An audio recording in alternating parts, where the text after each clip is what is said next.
Salut tout le monde! Aujourd'hui, on va explorer un aspect méconnu du progrès technologique. On croit souvent que les meilleures inventions s'imposent de toujours, mais ce n'est pas si simple. Parfois, des technologies révolutionnaires disparaissent, non pas parce qu'elles échouent, mais parce qu'elles dérangent ou arrivent trop tôt. Intérêts économiques, pression politique, manque de vision. Les raisons sont multiples. Dans cette vidéo, tu vas découvrir des technologies qui ont marché, mais ont été abandonnées, interdites ou étouffées. Et le dernier cas va vraiment te surprendre. Contrairement à ce que l'on pourrait croire, la voiture électrique n'est pas une invention du 21e siècle. En réalité, elle a vu le jour bien avant l'essor des moteurs à essence. Dès la fin du 19e siècle, des ingénieurs passionnés imaginaient déjà des véhicules propulsés par l'électricité, rêvant d'un futur propre et silencieux pour les villes. Au début du 20e siècle, la voiture électrique connaît un véritable âge d'or. À New York, un tiers des voitures en circulation étaient électriques. On pouvait même voir des taxis électriques sillonnant les rues animées, rechargeant leurs batteries dans des stations spécialisées. À cette époque, l'électricité semblait être la solution idéale pour la mobilité urbaine. Les voitures électriques étaient silencieuses, propres et surtout très faciles à conduire. Elles n'avaient pas besoin d'être démarrées à la manivelle, ce qui les rendait particulièrement populaires auprès des femmes et des citadins aisés. Leur conduite simple et leur absence de fumée en faisaient un choix moderne et raffiné, symbole de progrès et d'élégance. Mais tout a changé avec l'arrivée du pétrole texan, qui a rendu l'essence abondante et bon marché. La Ford T, produite à grande échelle grâce à la chaîne de montage, a bouleversé le marché. Son prix imbattable a démocratisé l'automobile à essence, reléguant l'électrique au second plan. L'invention du démarreur électrique en 1912 a été le coup de grâce pour la voiture électrique. Désormais, démarrer une voiture à essence devenait aussi simple qu'appuyer sur un bouton, éliminant l'un des derniers avantages de l'électrique. Résultat, en quelques décennies, la voiture électrique a pratiquement disparu du paysage, sacrifiée sur l'autel du pétrole bon marché et de la production de masse. Les stations-service ont remplacé les bornes de recharge et l'innovation électrique a été mise en sommeil. Pendant près d'un siècle, nous avons perdu un temps précieux. 100 ans d'innovation propre et silencieuse ont été sacrifiés, laissant place à la pollution et à la dépendance au pétrole.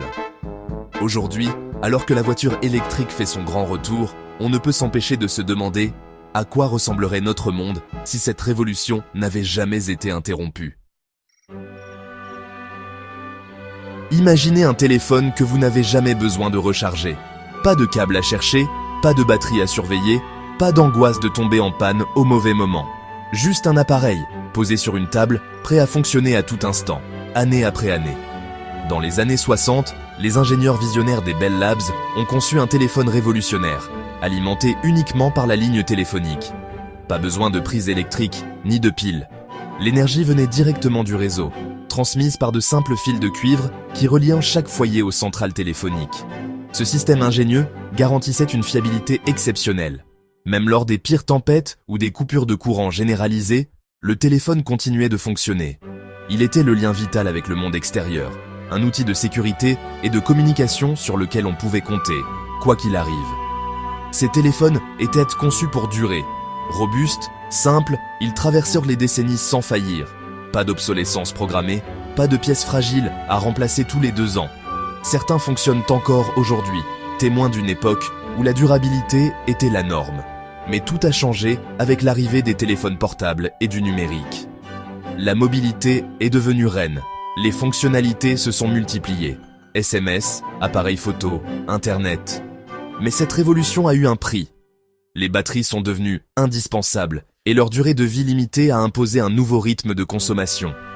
Les fabricants ont vite compris l'intérêt de vendre des appareils à renouveler régulièrement. Tous les 2 ans, parfois moins, il fallait changer de téléphone, non pas parce qu'il était cassé, mais parce que la batterie faiblissait ou que le modèle devenait obsolète. Petit à petit, on a troqué la fiabilité et la longévité contre la nouveauté et la performance. Les téléphones sont devenus des objets de mode, à remplacer sans cesse, au détriment de la planète et de notre portefeuille. L'autonomie totale, autrefois acquise, a été sacrifiée sur l'autel du profit et de la consommation rapide. Aujourd'hui, on se demande, et si on revenait à l'essentiel ? En 1976, le Concorde fait voyager des passagers à plus de 2 fois la vitesse du son. Paris-New York en 3 heures. C'était un bijou technologique, mais aussi un gouffre financier. Consommation énorme de carburant, coût d'exploitation délirant. Le bang supersonique interdisait le survol des terres à grande vitesse, limitant les trajets. Après un crash tragique et la crise post-11 septembre, le Concorde s'arrête en 2003. Depuis, plus aucun avion civil supersonique. Aujourd'hui, traverser l'Atlantique prend 2 fois plus de temps qu'il y a 20 ans. Un bond en arrière technologique. Bien avant que le mot « Internet » ne fasse partie de notre quotidien, la France innovait déjà avec le Minitel. Lancé en 1982, ce petit terminal beige a débarqué dans les foyers, transformant la façon dont les Français accédaient à l'information.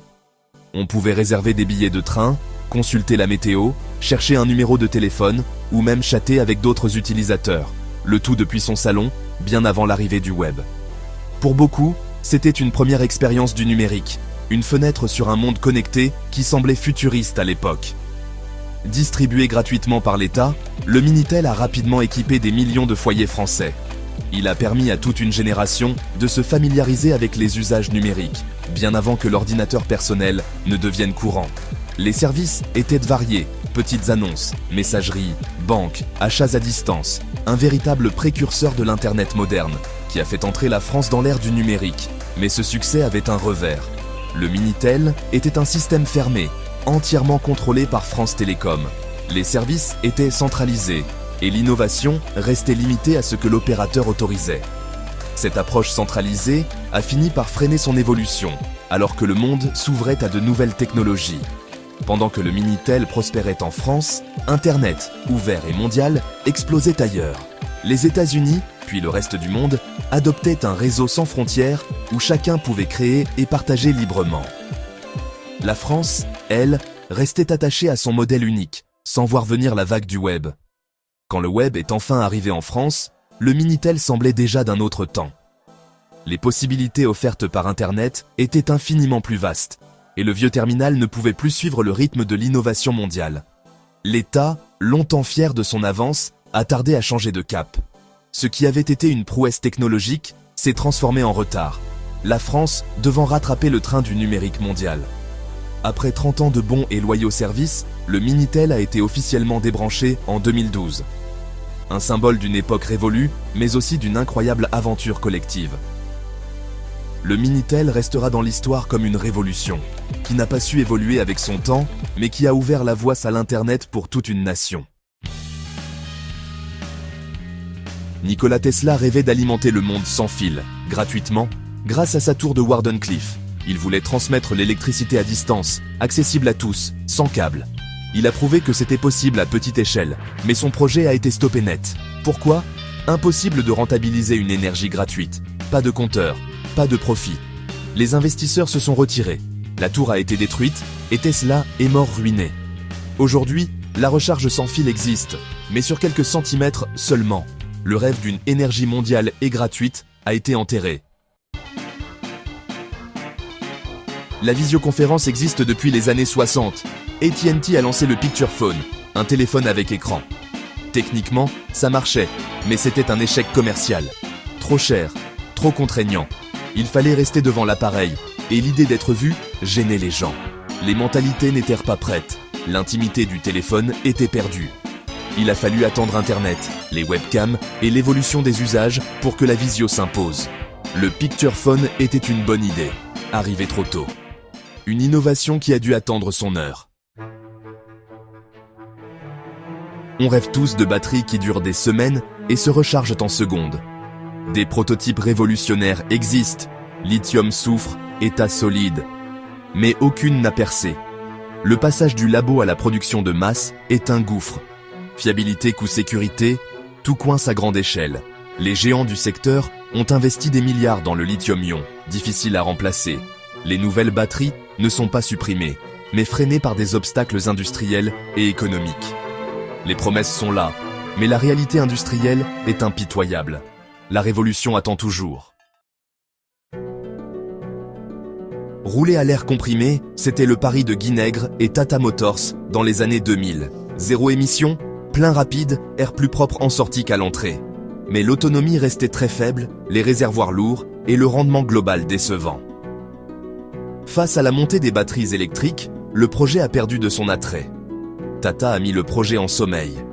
Une idée séduisante, mais qui n'a pas pu battre la physique et l'efficacité des batteries. Parfois, la nature a le dernier mot. Certaines technologies disparaissent parce qu'elles dérangent trop.